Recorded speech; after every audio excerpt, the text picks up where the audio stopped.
Hi, I'm James, M0YOM. I've been off air for the last few years, but I figured it was about time that I got my station rebuilt and get back on the airwaves.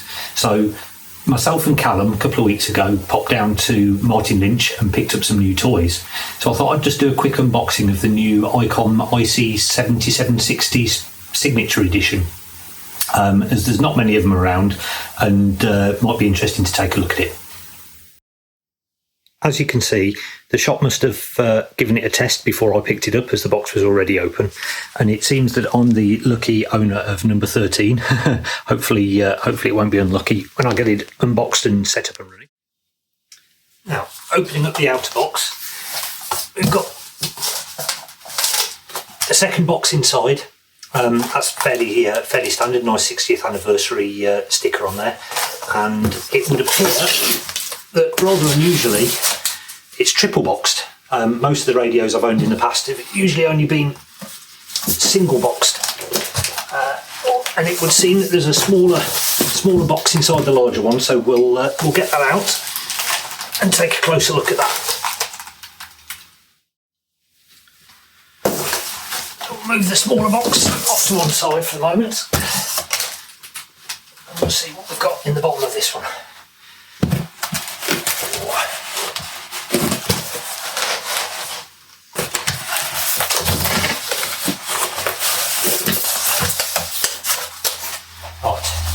It looks like our RF deck is at the bottom, and the front panel and all the accessories must be in the smaller top box. Right, so we'll get the RF deck unpackaged. Oh, it's not overly heavy actually. I used to have a TS990, Kenwood TS990. I have to say this is much lighter, a lot easier to move around, which is good.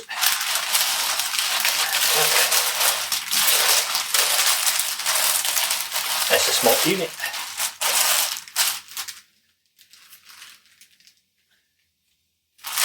Right. There, and I'll bring you down for a closer look.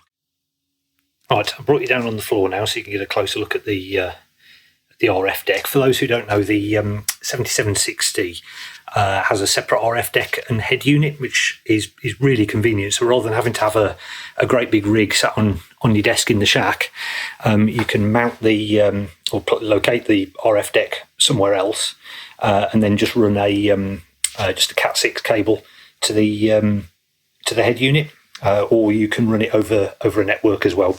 So the front looks quite smart. Look neat in any shack. And if I bring you around to the other side, I'm going to have a look at the rear panel. The rear panel connectors. So nice to see 4 antenna outputs. I use or will be using when it's installed an external switch, so we'll probably only be hooking up 1 or 2 of those. We've got transverter connector there, RX antenna in and out, which is nice to see. So if you want to pass through for something like an SDR, that works.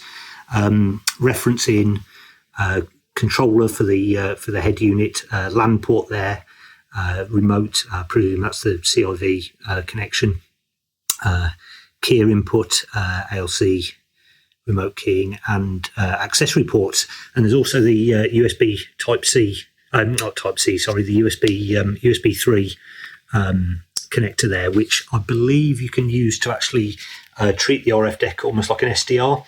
I believe it works with most standard SDR software, so that'll be interesting to try out in the future. Right, let's get this moved to one side. On to box number 2. So this, I'm assuming, will have all of the accessories and the front panel, manuals and things like that, and cabling in there. I've got just a protected bit of cardboard over the top, and a pack of manuals, a nice little envelope. Hope you can see that there with 60th anniversary on. We'll pop those to one side and have a look and see what else we've got. USB 3 cable, A to B, USB A to B cable there.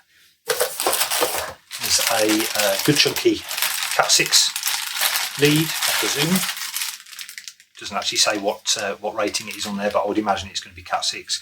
A couple of ferrites on there, and it's shielded as well, which is nice to see. We have our little bag of connectors, accessory ports, the DIN connectors for the accessory ports, and a couple of stereo phono jacks as well. It's always nice to see that when they include the accessory DINs, because those can be a bit tricky to source sometimes online. Got a power connector. It's I think a European style power connector, so we'll throw that to one side. It's no use to us in the UK. And what else have we got here? Okay, so got the mounting plate, or the stand rather, for the RF deck. I don't know if you can see that. One of the differences on the Signature Edition versus the standard one is that we've got nice little plaque on the front of the stand. I believe there were only 200, I think. So I've heard 200 of these made, and only 20 of them have been or are available for the UK market. So it's quite interesting. I don't believe technically there's no difference between the IC-7760 and the Signature Edition version of it. I think it's just the little plaque and a couple of other bits and pieces. Right. Yeah. So this is the power adapter. I presume that's the power adapter for the front head unit.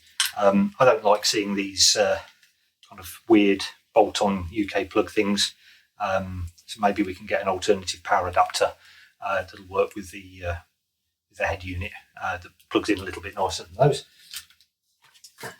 Boxes up. I like to keep boxes for everything. You never know if you sell things in the future or you need to send it off for repair. So this is quite a large box, so we'll see if it fits in the loft. One of the boxes. And then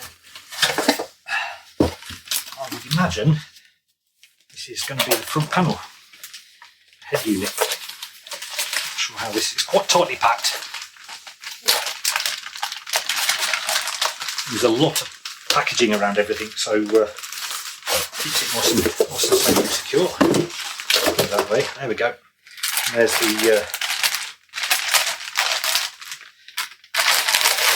the head unit, which is nice small bit of kit. We'll have a closer look at that in a moment. Put that to one side. Pop that back in there, keep them more nice.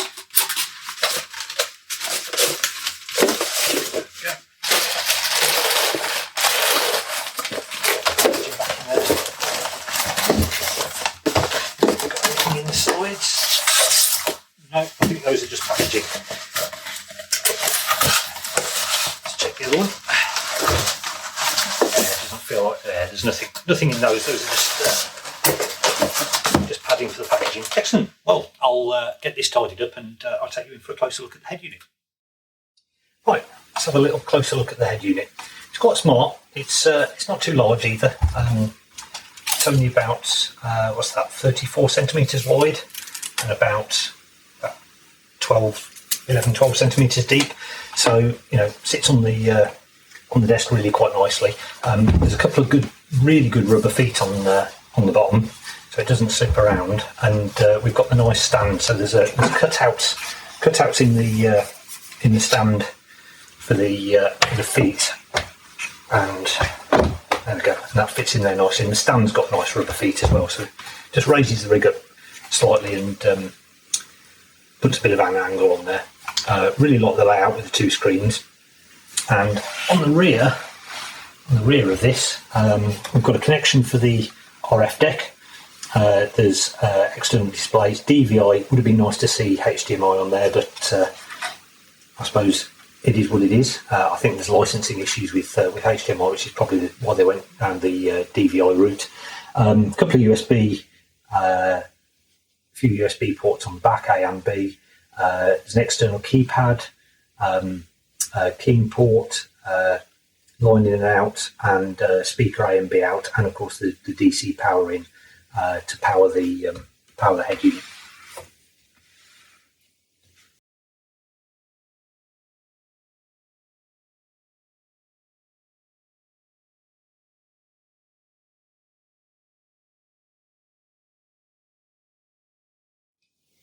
I nearly forgot, for those of you who like seeing it, let's remove the very satisfying screen covers.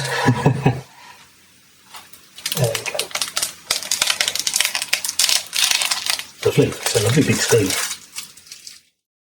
Right, so I've got the RF deck and the head unit all plugged in and connected up now, so we'll give it a first power on. So power button's in the top left corner here, so let's press that. See what happens. There we go. And the click there was the sound of the RF deck turning on. And I've got no antennas up at the moment. That's a project for another day, so we can't have a proper listen around. But we've got a fairly standard looking ICOM interface, as you'd expect. Same menu. I always have a 9700, and it looks very, very similar to that.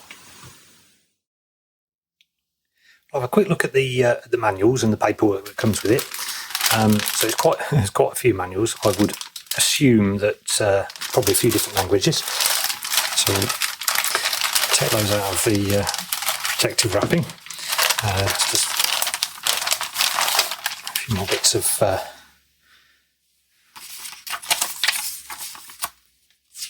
just some Chinese or Japanese possibly. The fact that it's restricted in some countries. Some details about voltage and power usage. We'll take a look at that in a moment. I assume this is to do with the fact that it's a Signature Edition. Some stuff about coin cell battery. I imagine there's a battery backup in there somewhere. So we've got the basic manual.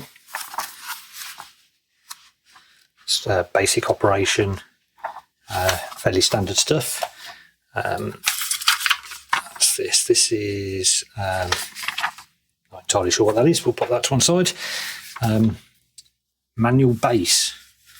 Not sure. That's okay. So that's in a different language. Not sure which language that is. Another different language. Yeah, so all these are just different languages. So we can ignore those because they're no good to me. Pop those over there. But there might be some good to one of you. Excellent. Right. Ooh. Sorry about that. It's a bit tricky doing this behind the camera.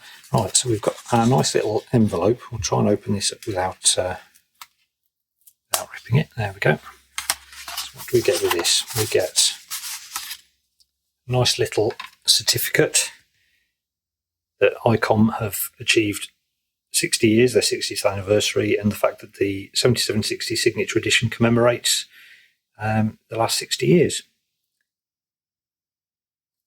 It's very nice, and there's quite a nice back to it as well. Very nice. So that's just about everything that comes with the rig. Additionally, with the Signature Edition, you also get there's a watch. I'll pop a picture of it up somewhere here. But you have to send off for the watch, so I'm not entirely sure of the process for that. But I'll have a look into that shortly.